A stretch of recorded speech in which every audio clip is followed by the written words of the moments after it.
Domestic violence hotline says an average of 24 people per minute are victims of rape, physical violence, or stalking by an intimate partner in the United States. That means 24 people in the U.S. will become victims by the time I'm done reading this story.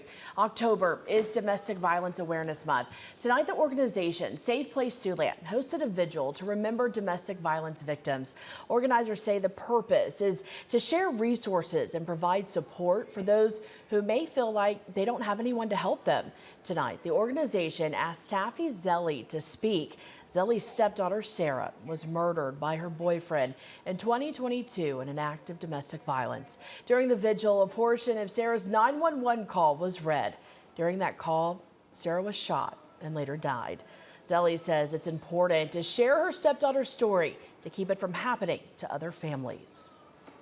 I know that, again, it's hard for us on this earth to understand everything, but I know Sarah would want us to be here tonight sharing her story and preventing this from happening to other women, children, men, families, kids.